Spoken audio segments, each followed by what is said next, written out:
More spring outlooks on the way. Like we said Tuesday, we had a great episode on Tuesday. Go back and watch episode 302 with Alabama, LSU, Clemson, Florida State. And I said we are going to do all four Big Ten teams, and here we are. Here we are back with our reoccurring guest correspondent for Pigskin Frenzy, Trent Ritchie. And we are doing some interesting teams that are walking into A, tough schedules, and B, like, okay, these teams have legit shots at could win it all this year. So we'll see what happens, and we'll discuss it and dive deep into it. Ohio State, Michigan, Oregon, and USC in that order. We're ready to rock and roll. Ladies and gentlemen, welcome to Pigskin Frenzy on this beautiful Thursday afternoon. Thank you for joining us. I'm Joel Norris, and whether you're watching on YouTube, listening on Spotify, listening on Podbean or Apple, a big thank you for taking some time out of your Thursday to just sit back, watch, and listen to some college football coverage and some spring football coverage presented by us. If you're watching on YouTube, subscribe to the channel, like each episode, leave comments down below. Spotify, Podbean, and Apple, all you got to do is just share around with others and follow on there as well. X, Instagram, and TikTok is at Pigskin_Frenzy. You're going to get wild takes from the prodigy of college football. You're going to get a lot of interesting clips from this episode and more updates on Pigskin Frenzy as well. And the website is www.pigskinfrenzy.weebly.com. Ladies and gentlemen, we are joined once again by our guest correspondent, our reoccurring guest correspondent, none other than Trent Ritchie. Golf clap again. Trent, what's going on, man? I'm doing great, man. Thank you so much for having me on. I'm really excited. Oh, 100%. Guys, I put his Instagram on the graphic as well, so you see it on the graphic. Just follow him. Just follow him. He's awesome. He's a cool guy. He knows his stuff. That's why he is a recurring guest correspondent for the show. He knows his stuff. He's with us during our spring outlook coverage. So we are super excited and glad that we have him during this time. Let's kick it off. 4 Big Ten teams. We have Ohio State right on tap up first. Very interesting season they had. I mean, they were obviously going into week 1. It was that big Texas matchup in the shoe, right, in Columbus, Ohio. And we thought, okay, like that game, it could have gone either way. We thought Texas were going to win. We thought Arch Manning, the prodigy of quarterbacks, right, was going to light up the world. And then a lot of fans for Ohio State were like, now, wait a minute. We have our own quarterback. Don't discount Julian Sayin yet. But neither one of them, we really could just sit there and say, yeah, you know, they're phenomenal because, one, this was Arch Manning's first full game to really start a full season. Now, I know he started previously against, like, you know, Louisiana Monroe and those other schools. We're not talking about Texas. That will be in a future. We're going to do an outlook on Texas. That's going to be a future episode. But with Ohio State, Julian Sayin's never started a game. It was one of those, okay, battle of the inexperienced quarterbacks, really, and who's going to play just a tad bit better, make a couple of game-changing plays, and whose defense was just going to be more seasoned and more experienced, and who was going to play better defense. Lo and behold, Ohio State wins that game. The debate was, is Ohio State the number 1 team in the nation? Sure enough, they end up winning pretty much all their games, and they go undefeated up until the Big Ten championship, and they, well, prove that they were the number 1 team throughout the whole season.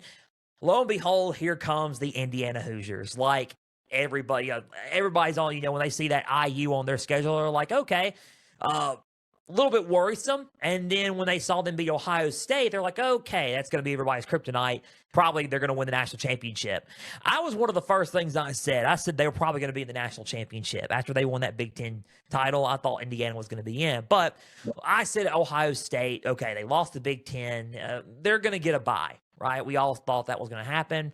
I even picked Ohio State to win the Cotton Bowl. Sure enough, I picked them to beat Miami when Miami beat A&M. I also picked Ohio State to beat A&M, even if A&M would have made it. I thought Ohio State was going to win that.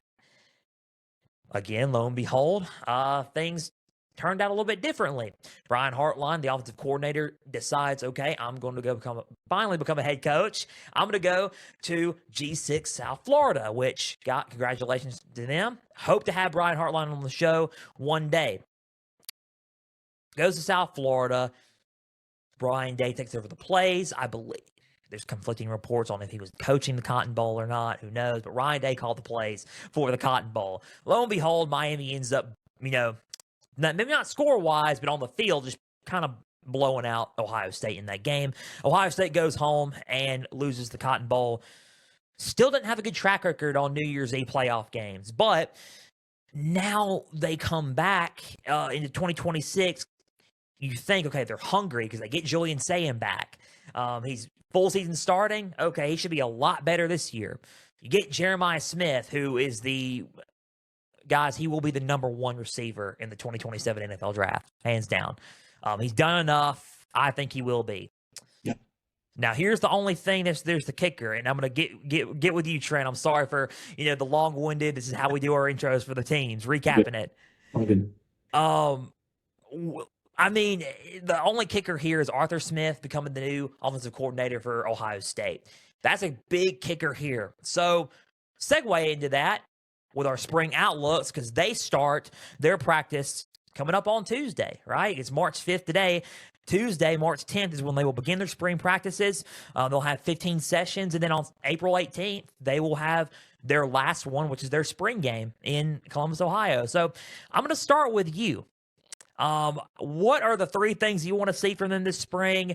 I do want to get your thoughts on the Arthur Smith move as well. What do you think of everything, and how are you feeling about Ohio State? I think starting off with your Arthur Smith take, I'm a little interested to see how that's going to go. I think Arthur Smith is a tough sell, especially in a culture and environment like Ohio State, where you're coming off of someone as really spectacular as an offensive coordinator as Brian Hartline was. I think Arthur Smith, really not known for being offensively sound, at least not at all times. He really tends to stray away from the use of star players. Look at his time in Atlanta and the way that he impacted Kyle Pitts. And you see there's a lack of understanding of how to utilize star talent. And I think if you get him into the building in Ohio State and he's not able to properly utilize someone like, Jeremiah Smith, or, we see stagnation with Julian Sayin, or even, we continue to see kind of subpar production in terms of Brandon Ennis, I think people are going to go really fed up with that real quick, especially Ryan Day. Ryan Day tends to be really quick to judge his coordinators. He's not someone who likes to, stick around in the mediocrity. He doesn't like to see slow offensive production, especially early on in the year. He's really quick to kind of nip that and try something new. I see there possibly being some issues in that area. However, I do think Arthur Smith has the credentials to at least give it a shot. I think what it's going to come down to with Ohio State is, especially after the key losses that you have in terms of Brian Hartline, in terms of Carnell Tate, and some of these really veteran guys that have been on that championship squad, is going to be finding your identity again. It's going to be, okay, we had a tough loss in the Cotton Bowl versus Miami. A lot of that attributed to, some big mistakes from Julian Sayin, especially that pick six in the very beginning of the game. You see a lot of those sort of rookie errors coming out in him, and those were things you didn't see. Even in the Big Ten championship game, that you didn't see a lot of that out of Julian Sayin. It was a lot more just dominance from Indiana, a lot of physicality and toughness up front that you were not seeing out of Ohio State, and Ohio State didn't seem able to handle. And you saw that repeated largely versus Miami, especially when it came to the run game. You saw Carson Beck kind of take a back seat, and you saw a lot from Mark Fletcher Jr. You saw a lot from your guys on the outside. And I think that that's something that Ohio State really needs to look to exploit coming into the year. They need to, get a little bit more sound offensively, especially up front with the offensive line. I think especially if you're playing, a team like Texas, who Arch Manning, especially with his new additions on the outside, can really, really turn that game in an ugly direction if you're not really focused and determined on your defensive front and your back seven. Like, you're really looking at some possible issues there. But I do see potential. I think your highlight with them is going to be Matt Patricia. He was really, really excellent last year. He had a lot of production from his defense. He had a lot of great players that are, going into the draft now. He's losing a lot of key guys, but I see potential there with him, especially if he is going to dip deeper into his playbook and get a little bit more focused in terms of his front four guys. I see a lot of potential there, especially with these big games coming up early on in their schedule. Damn, 100%. Hit the nail on the head on your spring outlooks, man. That was good. Appreciate it. Now I got to back that up. See, and I've been doing this for, going on 4 years? So I got to back that up. All right, Let's rock and roll, man. I am kind of, and I've mentioned this previously on prior episodes. I think you've heard me say it. I'm kind of iffy on the hire with Arthur Smith. Me too. That's not. I'm just kind of iffy on it. Mhm. I just don't know really how to feel. I mean, this is their third offensive coordinator in the past 3 years. Um, I'm just iffy on this one. I mean, I don't know. There's something in the NFL, maybe different at the collegiate level. He may be the best offensive coordinator. He may be the most sought after this coming up season. Their offense may be the most dynamic. Who knows? We don't know until we see him hit the field in the fall and in the spring a little bit. But I'm iffy on how their game plan works surrounding Arthur Smith and how his offensive and his system is going to work at Ohio State. So that's number one for me. I want to see how Arthur Smith's system works at Ohio State. I want to see how it's implemented, what his vision of the offense looks like. I want to see how he utilizes Jeremiah Smith early on. I want to see how he utilizes the quarterbacks. I just want to see that. I do want to see some of the linebacker play as well. That's my number 2 point. I want to see some of the linebacker play. I know Patricia, they're coming back. They had a phenomenal defense last year.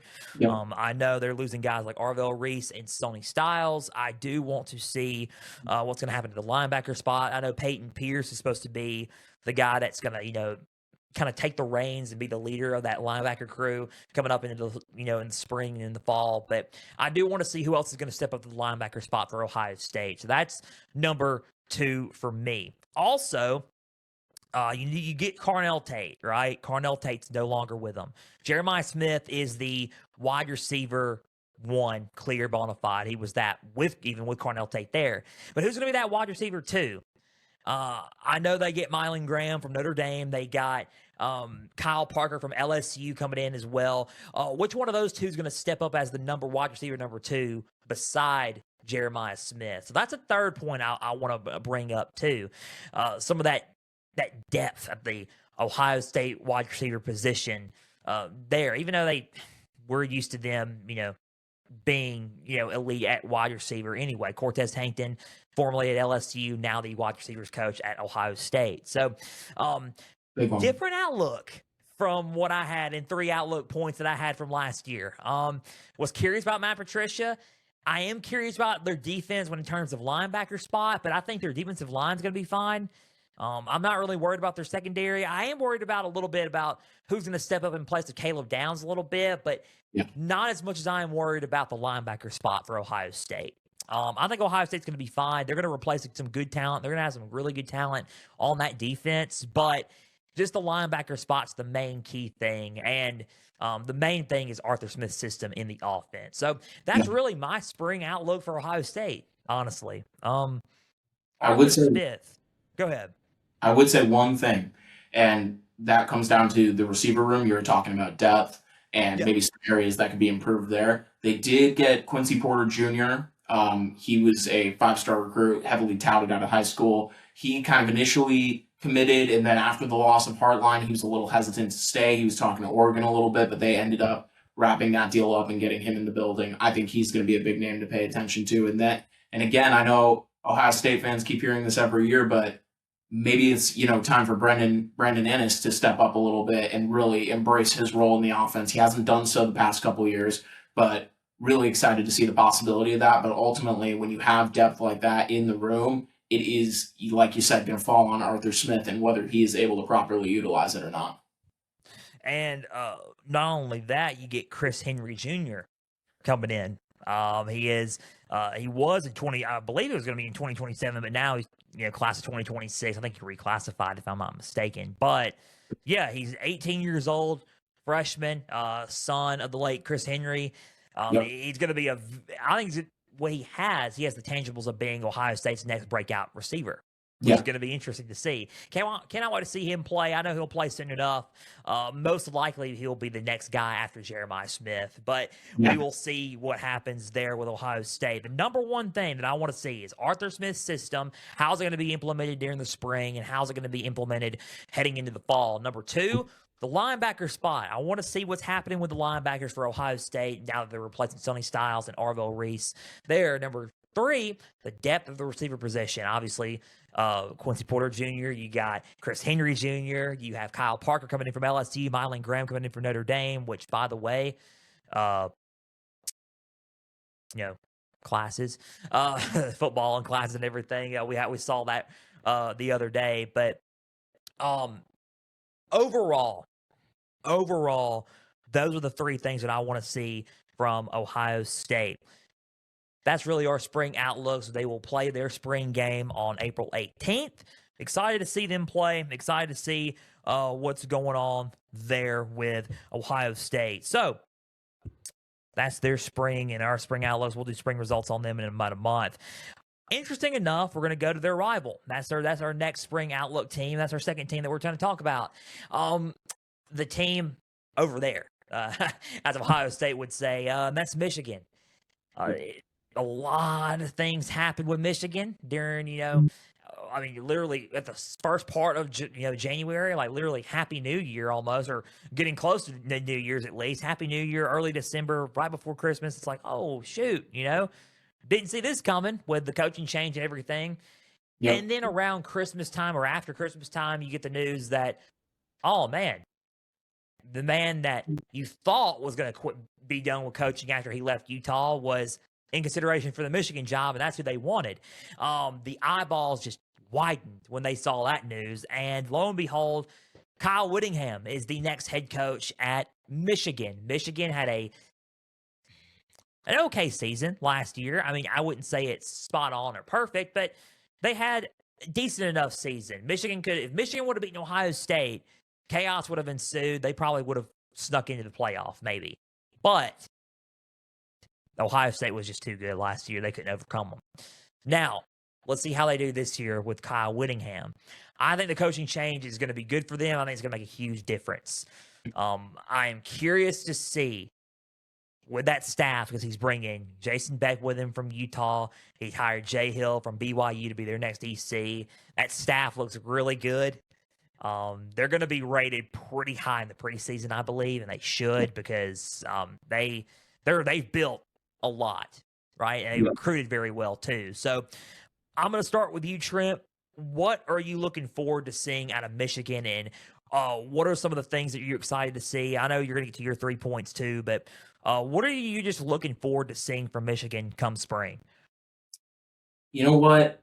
It is going to come down to coaching for me, especially, with my 3 highlights for them. I would say number 1 would be for sure coaching, bringing in Kyle Whittingham getting his last jab at BYU by bringing in Jay Hill, bringing in all these guys from Utah, and really looking to, in an odd way for Michigan, have a culture shock moment with them and bring them back to the center of college football, bring them back to being a more focused program that's looking at winning the game every year and really becoming that dominant powerhouse that we're accustomed to them being, even as far back, or even as soon as, I should say, as 2023, where they won the national championship at 15-0 with Harbaugh. I think that to see the way that they have declined under Sharon Moore, who, come to find out, had his head in some other spots. He was thinking of some other things that were not football, and I think that affected them as a program, and you can tell by the way they looked on the field.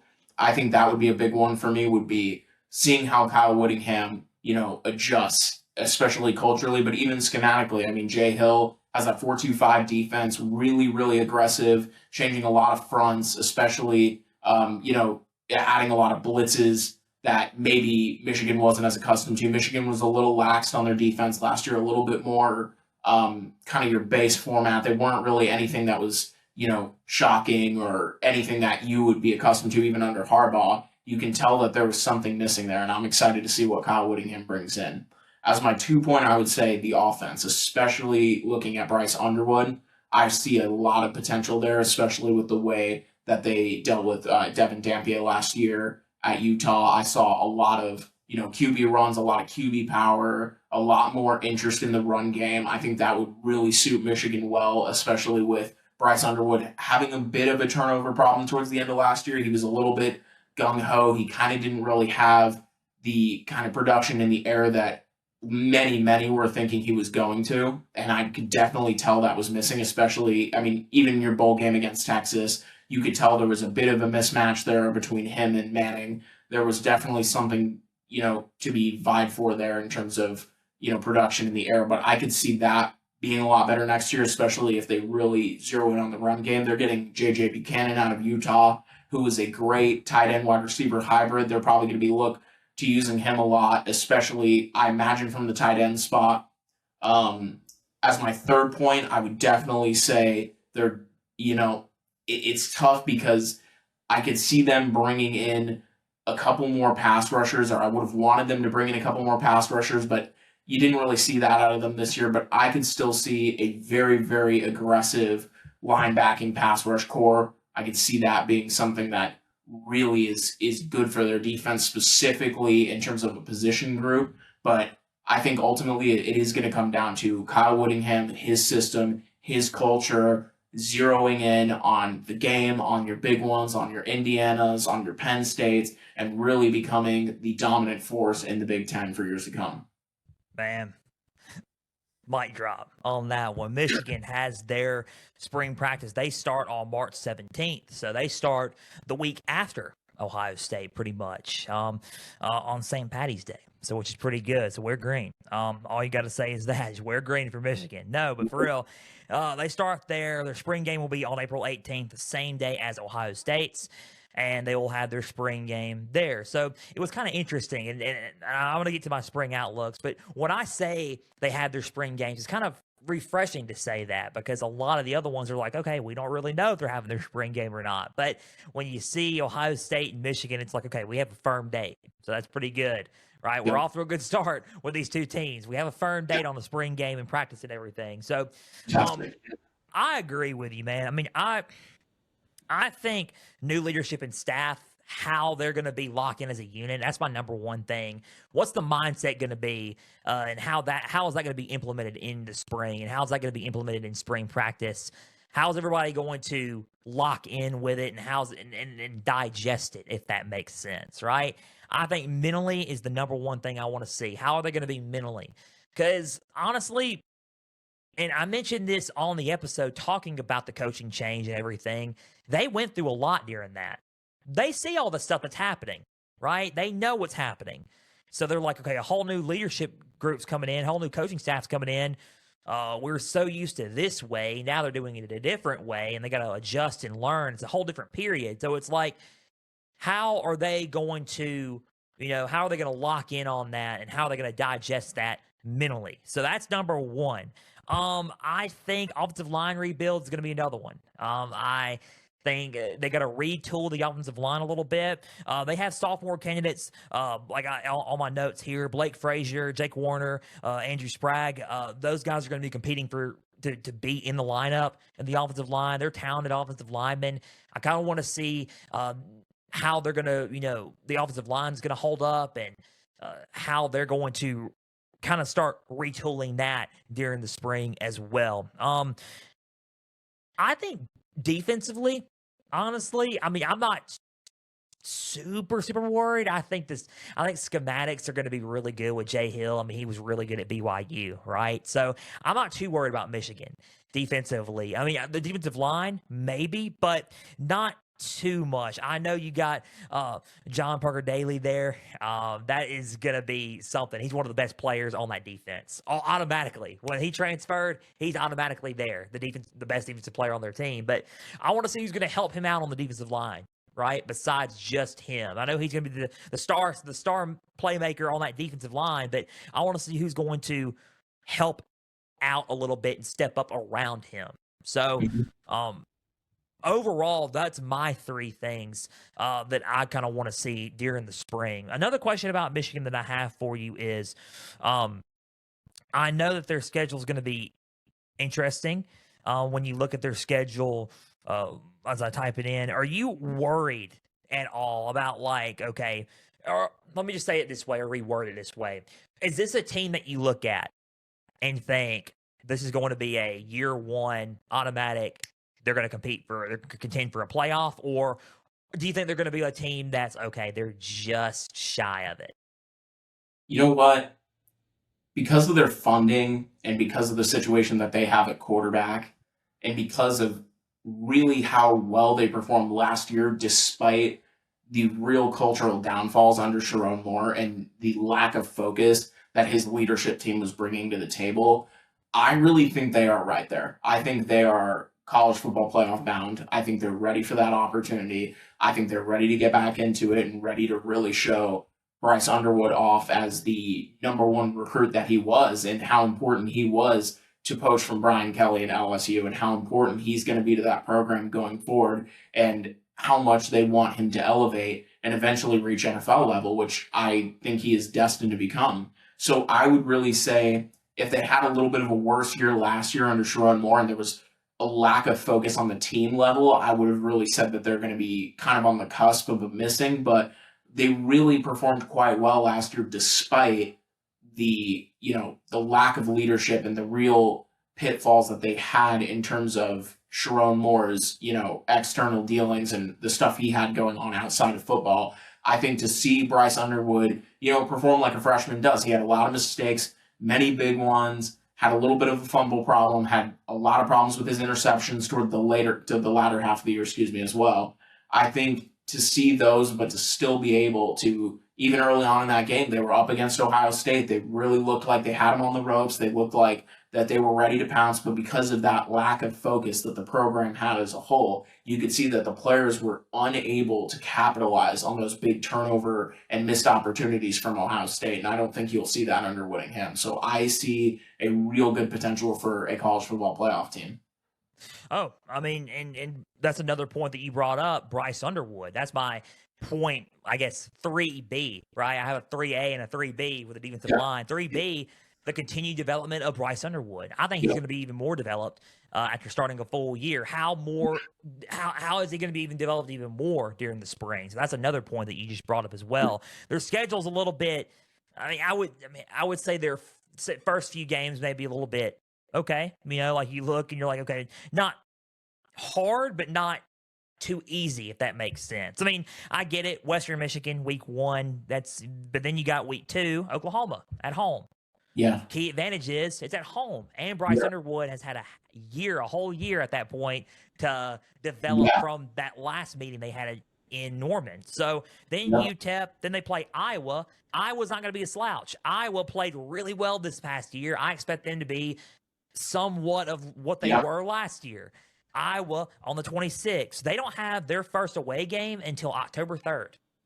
So that's favors them tremendously. And it's at Minnesota. Now, Minnesota could be tricky. PJ Fleck is always a tricky coach. Shout out to PJ Fleck as well. Hope to have him on the show as well. And then you got a bye week and then a home game against Penn State. And then you got to play Indiana at home. And then you play at Rutgers. Their second road game is on Halloween. So it's like, okay. And then you got Michigan State, at Oregon, UCLA, then you got to go to at Ohio State. So it seems like there's a lot of home games there and a little bit less, away games. But I think that could favor them. As you mentioned about the playoff implications with everything, I think that could possibly favor them. Yeah. So I think if you were to look at it and say, realistically, I think that the OU and Iowa game are really going to be the Kyle Whittingham coming out games. I think they're going to be his way of showing, you know what, I'm here, I'm taking the reins. I'm really the new voice in the building that is going to launch us into another, successful period, especially one that Michigan, Wolverine fans have been wanting, since they won the championship. They wanted to go back. They wanted to be a part of the success longer, and they have not seen that under Sharon Moore. And I think if he's able to get those 2 games under his belt, I think he will. I think Iowa is always a tricky one. They're always a sleeper, especially in, your early Big Ten schedule. We saw that even in the later Big Ten schedule with Oregon last year. I think you see a possibility for a slip up, but I think knowing Kyle Whittingham and how sound he is from the head coaching role, I see those both being wins. I think it's ultimately going to come down to at Oregon and at Ohio State. I think those 2 are going to be big ones. Always the game is big, but you know what? Oregon returning a lot of key guys, as we'll get to later. I think that's going to be a big one for them. I think if they're able to keep it just to those 2 losses, I can still see them getting in, but ultimately I think they need to really secure that schedule and at least make sure they get one, ideally, if not both of those, as wins as well. Oh, 100%, man. Man, that was our spring outlook on Michigan. Number one, I do want to see how the leadership's going to be. Obviously, I want to see how mentality, everything with their coaching staff coming in. I want to see how the players digest it mentally. And I want to see how they just come together as a unit, especially after what happened during the offseason. That's number one. Number two, offensive line. Number three, defensive line. I want to see those two lines as a cohesive unit, and especially for John Parker Daly coming in from Utah, I kind of want to see how the other pieces of the defensive line come together to kind of help him out and back him up as a cohesive unit. And then I guess my last subtle point, the continued development of Bryce Underwood. Guys, Michigan's spring practice begins March 17th. They'll have their spring game on April 18th. We will do our spring results on them, and then in a month's time. So, Ohio State, Michigan. Let's move on to our third team, the Oregon Ducks. That is a team right there that I keep saying, just trust the process. It's coming. I know Oregon fans were upset about how this season ended. They had a really solid season, made it all the way to the playoffs once again. You're thinking, okay, 2024, they were the number one seed. First time being in the Big Ten. They win the Big Ten championship. And then, they got blown out by Ohio State in the Rose Bowl. They come back this season stronger. Unfortunately, did not make the Big Ten championship, but made the first round of the playoff. They beat James Madison. They ended up beating Texas Tech. And then you're thinking, okay, they made it past the quarterfinal. Let's see what the semifinal. Then they ran into a brick wall in a rematch with Indiana, which at that point, after we saw them beat Alabama the way they did, it was kind of hard to see anybody else but Indiana winning the national championship. And then Oregon fans saw that game and were like, okay, we keep just coming to this point where, okay, quarterfinal or semifinal, we keep coming to the point where we're like, all right, here we are, getting close to the national title, or getting close to it at least, like just getting extra close, and then we get blown out, right? By a Big Ten school or whatever, or conference rival or whatever, we get blown out. So the whole point with fans right now, and this is what the kind of the talk was after they lost to Indiana, was, can Dan Lanning get it done? Is he the right guy? Chill out, because I really do think he is. The way what he is doing there is remarkable. He is, recruiting to the nines, high school and transfer portal, their NIL facilities, all that's just, one of the best, probably top 10 in the sport, right? So I wouldn't worry about Oregon and Dan Lanning with Oregon just yet, but just trust the process. It's coming because it's getting close.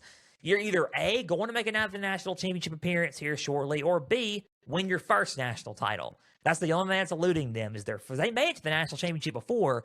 Just that hoisting up that trophy, that first ever national title trophy, is what's eluding them. Going to be an interesting year. You get Dante Moore back. Obviously, that's the whole ordeal there. So that can be an interesting scenario there. I'll start with you, Trent. Your three things, and what are you excited to see about from the Oregon Ducks this spring? Honestly, I'm excited about a lot with them. I think there is a lot of potential with, even though they have lost, Josh Lupoy, they lost Will Stein. Even though they've lost those coordinators, and those are huge, huge losses for them, and no doubt, I think it will show a bit in the production, especially more on the offensive end when you have someone like Dante Moore, who's kind of been characterized as making a little bit more on the mistake side than you would want out of him, especially as a high NFL prospect. I still think there's a lot of potential for them. I think my number one point with them really would be mental. They got to get their mental game down, because I think losing in the fashion that they did, their only two losses being Indiana and the final one being 56-22, that is something you're really, really going to have to put behind you. You're going to have to use as motivation to boost you into the season, and you're really going to have to transform the mental makeup of this team using that loss as a way to motivate this team going forward. And I think you're getting guys like Evan Stewart back. You're getting DeCorian Moore back. I think those are big, big retainments for them. I think they needed those guys back. I think they need Dante Moore to have weapons on the outside. They're losing Whittington out of the backfield, which I think is a big loss for them, but they're getting De'Aaron Hill Jr. back and Jordan Davison back, who will probably be splitting reps more than likely. I think this offense is still loaded, and it's still, in typical Dan Lanning fashion, utilizing the NIL that Phil Knight has put in front of them. I mean, he's basically given them, an infinite budget. They're basically going in with, all hands on deck. They can really recruit almost whoever they want, even going after Chris Henry Jr. earlier, in the year. They were really trying to bring in the star power that they need, but ultimately, they still have that star power. They need to get their mental game together. But my third point, most importantly, would be, especially for the new DC Chris Hampton coming in, they need to clean up their coverages. They had a lot of blown coverages in that game versus Indiana. It was a lot of, Elijah Surratt going out and really making those corners look inept. They looked like they were lost. They looked like they were a little bit defeated towards the end of that game, and understandably so. But ultimately, you got to clean up your coverage. You got to get, those back four working harmoniously in a way that they really weren't this year. And I think ultimately Dante Moore's, turnovers, his issues with fumbling, I think that will clean itself up. I think that is something that's going to come with him really raising his game and understanding that come next year, he's going to be a top NFL prospect. I think those things are more of a back burner issue that, Dan Lanning can go over with him. But ultimately, I think cleaning up your coverage is going to be the third and probably most important point of this team, especially with new rivalries like Indiana. Man. See, another mic drop from Trent Ritchie, ladies and gentlemen. He's, like I said, this is why we have him on, doing a great job. Man, I agree. I am kind of concerned a little bit defensively about Oregon, which kind of brings up my first point. I think the blown coverages was something that you can keep an eye on and watch out for. So if you're Oregon, for me, number one, who in the secondary, who's going to be that big playmaker there? Obviously, you can look at the one name that I'm about to mention. A lot of people have been mentioning him, Coy Parrish from Minnesota, the big safety who entered the transfer portal, and everyone was like, wait, that's a huge move, actually. And when Oregon landed him, they were like, okay, that kind of helps in the secondary spot. So besides Coy Parrish, who is going to help him out in the secondary, cornerback and safety wise, besides just him? So I think that's number one for me, is secondary play besides Coy Parrish. I know he's going to be really good for the Oregon Ducks, but who is going to help them out in the depth of the secondary? That's what I'm questioning right now going into the spring. Also, number two, I do want to see about the receiving core. This is where it will lead to my third one as well. So both 2 and 3 are wide receiver related. So number 2, I want to see the wide receiver number 3. We got Stewart and Decoria Moore coming in or coming back. You got those two there, but who's going to be that wide receiver number 3 for Dante Moore? Who's going to be that third guy that comes in and it's like, part of the 4-headed monster, right? I do think another transfer addition that Dan Lanning picked up, very underrated, was Iverson Hooks from UAB. I think that could be a underrated prospect that could be that wide receiver number 3 with Moore and Stewart coming back. And then number 3, I know Dante Moore is coming back, but you didn't really see Evan Stewart last year because he got hurt. He was hurt all year pretty much. He needs another year of eligibility, right? So he kind of got it, right, in 2026. So he comes back. I want to see the chemistry develop between Evan Stewart and Dante Moore, and really just Evan Stewart chemistry-wise on offense with that team. I know he was hurt all year. He really needed, and that was a bad leg injury, I know. So I'm glad that he's back, and I'm thankful that he is able to play, and that he is healed by the Lord to go play football again. But he really, a year off, he can get some rust, right? So you're thinking, okay, how are you going to gel, and how are you going to blend in offensively, right? Especially with new quarterback Drew Mehringer. So how is that going to be, if I can find a way to word this, how is that going to be like, how are they going to gel, if that makes sense, right? So that's what we're trying to look out for if you're Oregon. And that's another thing. The coordinator changes. Chris Hampton, Drew Meringer coming in. How is that, gonna, that's a whole other point right there. How is the offensive defense gonna look as a whole with two new coordinators coming in? So that's a whole other point there as well for Oregon, especially after losing Stein and Lupoy, respectively, to Kentucky and California. But I don't know, man. It's going to be interesting to watch Oregon play football this year. Absolutely, yeah. But you know what? The one thing I would say about Oregon going forward that is important to note is that NIL budget and what they are able to bring in using the assigned funds from Nike and Phil Knight, I think is something incredible. And you see that building for the future with the addition of Dylan Raiola at quarterback. You see that he's probably not going to be playing this year, especially with Dante Moore still sitting at that spot, not leaving for the NFL this year and electing to have another year at Oregon, which I think was a great move on his part. But you see that they're really looking for star power. They're really looking to just dump money into the program, make sure that they have got the names that they need to have, because ultimately what I think they probably feel is that Dan Lanning will figure it out at the coordinator spot. They promoted from within yet again. It is Dan Lanning, making these guys to the spot that they need to be and bringing them up to the level, of those assistant coordinator positions, offensive and defensive respectively. And I think that having, a guy that can really recruit from within for those high level spots, bring those guys up from spots within the program itself and not having to, dip into other people's programs and look elsewhere, I think says a lot about Dan Lanning and the culture he's created on a coach level for Oregon. 100%, man. It's only a matter of time. I just wanted to say that before we wrap up on Oregon. It's only a matter of time before they win or go again to a national championship for sure, but could probably win a national championship. It's only a matter of time. So I said it earlier. I said it at the recap show of the college ball playoff semifinal this past January. I said it's only a matter of time. Just trust the process and just trust the process on Dan Lanning and Oregon. So number one, obviously, safety play. I know Corey Parrish is there, veteran transfer from Minnesota. You also got another one, Jet Washington, coming in, 5-star safety coming out of high school. He most likely will get some playing time with the defensive back position as well.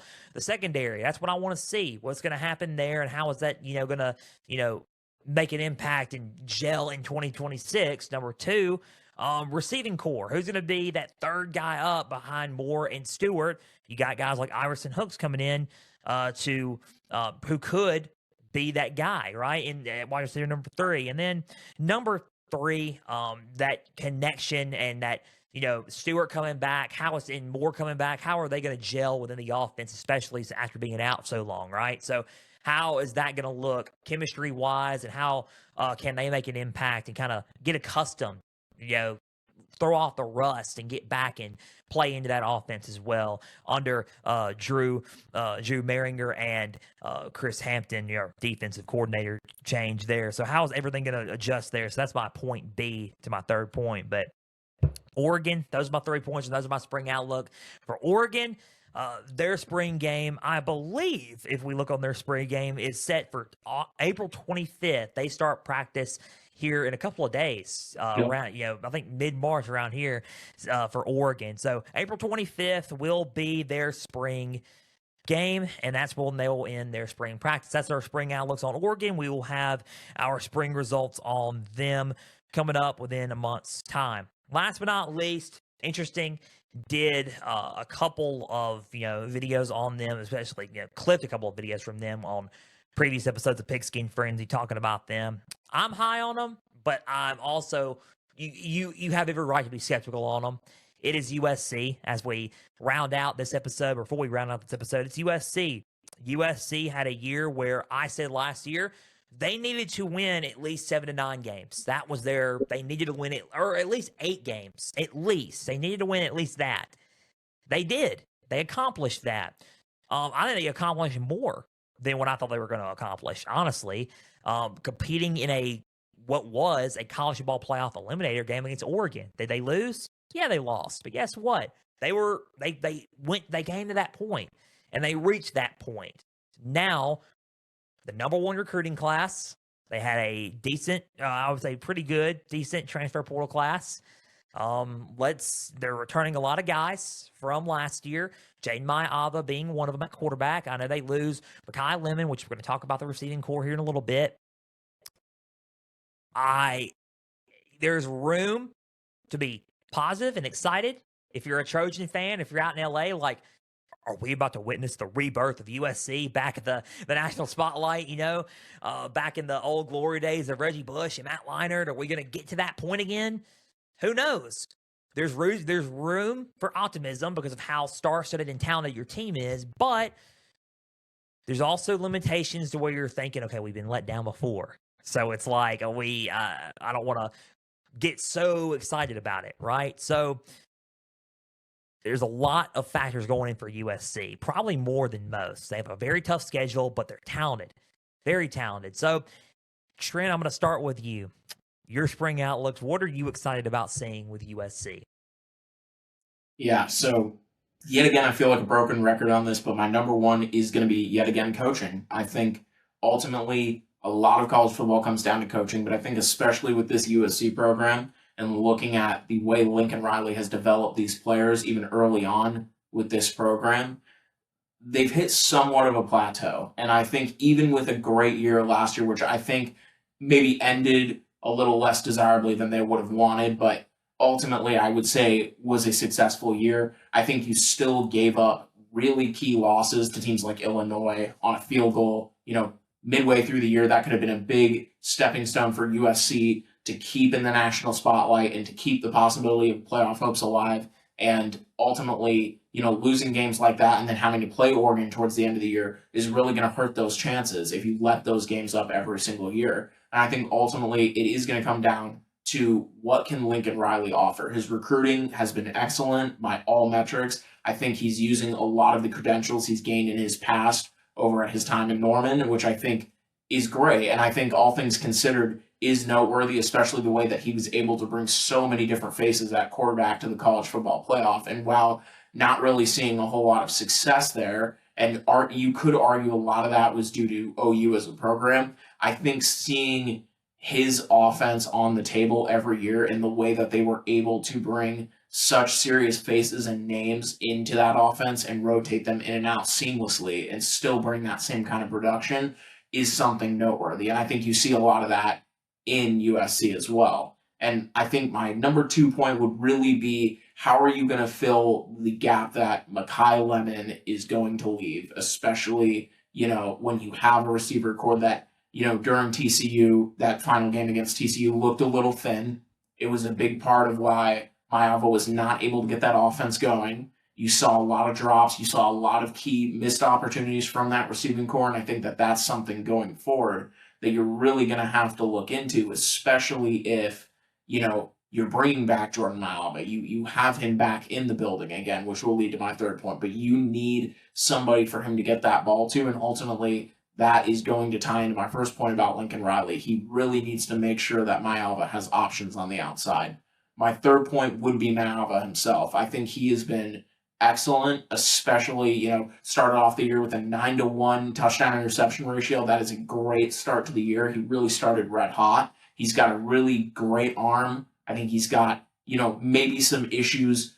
I think if you don't have big names at receiver, he may have some issues with turnovers. He's still a relatively young guy, but ultimately that was not a problem for them last year. And you can attribute that to the talent on the outside, but I still give Mayava a lot of credit for that. And I think we could see, yet again, another appearance from Lincoln Riley in the CFP if they're able to properly utilize the arm talent that Mayava is bringing to the table. Man, Jane Mayava coming back is a really big get for them. It really is. I'm looking at overall their receivers because they have a lot of freshman guys. Because that's honestly my point coming back to that. So they lose Makai Lemon, they lose Jacoby Lane. Yeah. So who are the two guys that you look at receiver? So that's my number one focus is who's really replacing those guys. But it turns to the recruiting focus of not the portal, but high school. back to the good old days, high school development, right? Freshman talent, and picking up guys like Trent Mosley and Caden Dixon Wyatt, good, talented receivers from high school, could probably make an impact early on for Jaden Mayava, just like that. So maybe those guys will step up. Who knows? But who will be those guys to step up? That's what I want to see come this spring. Who's going to be the go-to receiver with Jaden Mayava coming up for USC? That's number one. Number two, the defense. Gary Patterson is in the building for USC. Man, when I saw that hire, I was super pumped. I love me some Gary Patterson. I grew up watching Gary Patterson at TCU. When he was coaching at TCU, I was super pumped. Honestly, that he's back in college football, being the defensive coordinator for USC. How exciting. I know DeAnton Lynn went to Penn State to be their defensive coordinator under Matt Campbell. We will get to Penn State on Tuesday. Spoiler alert there. But it's going to be interesting to see with Gary Patterson being the defensive coordinator there. What's his plan going to look like for the defense? Are we finally going to see? Because I know last year a lot of people were going to say, dude, what are you talking about? They were, horrible, all this. I didn't think USC, let me say this. USC's had some bad defenses. It may have not been great last year, but it wasn't terrible last year.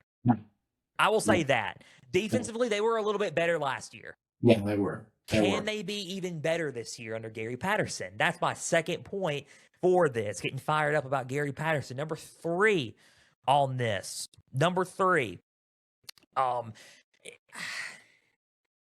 I do wonder about this. Mindset and coaching is another, right? And not only that, blocking out the noise too.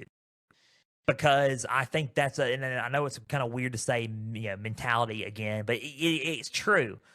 They are hyped up. No secret of how hyped up they are coming into the spring, coming into fall. They're hyped up. They're one of the most They're the most returning the most or one of the teams that are returning the most production in college football. And especially have the men coming off the number one recruiting class. You got guys like me saying it's make it or break it year. You got guys like me sitting here and saying I'm a little bit high on USC. They could probably do something. And people probably will clip me and they'll send it to people. Or you'll see people in the space like us saying, hey, they're going to win it all. They hear that. And they can start to believe it. So mentally, how can they block out the noise and just focus game by game by game on their schedule? And just as a team in general, in their spring, how can they just focus on themselves as a team instead of just listening to the noise? Can they block out the noise mentally? Are they prepared to go make a run? And it's kind of set up that in the spring. So that's really my spring outlook on USC overall. They have a tough schedule. There's no secret behind that. They do have a tough schedule. I think that 3-game stretch, and we talked about it a little bit earlier, that 3-game stretch between, in no particular order, Ohio State, Indiana, Oregon, that right there, that's a pretty tough stretch, Trent. Yeah, absolutely. And I think ultimately, we talked about Ohio State's schedule earlier. In Lincoln Riley's case, we're far from the Alex Grinch days at OU. We're really finally coming around and forming a defense, but ultimately, yet again, just like last year with Oregon, it is going to come down to the big games, and it's going to come down, to the Coliseum against Ohio State this year. And I think that's going to be a big one that they really need to win. They really need Gary Patterson to be on his A game and to be bringing those new defensive looks to the forefront and, choking off Julian Sayin and Ohio State from the start of the game, because ultimately that will allow Lincoln Riley to really open up the playbook on the offensive side of the ball and show what he showed at OU, which is that he is capable of highly productive offenses and great quarterbacks. Oh, 100%. It is sort of like a make it or break it year for USC. Absolutely, yeah. It is one of those things where you look and you're thinking this is probably a make it or break it year for them. So that's our spring outlook. Number one, man, receiving core. I know they got guys, like I said, they have guys like Trent Mosley and Caden Dixon Wyatt. can those guys step up and be those playmakers for Jaden Maiava, or who, if not, who else for Jaden Maiava at the receiving core? Number 2, defensively, how are they going to look under Gary Patterson? And then number 3, mentally, can they block out the noise? As they're probably one of the most hyped teams in 2026 heading into this season, and can they block out that noise? Make it or break it year. It is going to be something for USC come 2026. That is our spring outlooks. I believe their spring game, if I'm not mistaken, I don't think there's any word. I know they started practice already, I think, but there's no word on their spring game usually as of yet, as far as I know. I'm not hearing anything on their spring game as of yet. And even if they don't, like, you just have spring practices like a lot of others do. But that's our spring outlook on USC.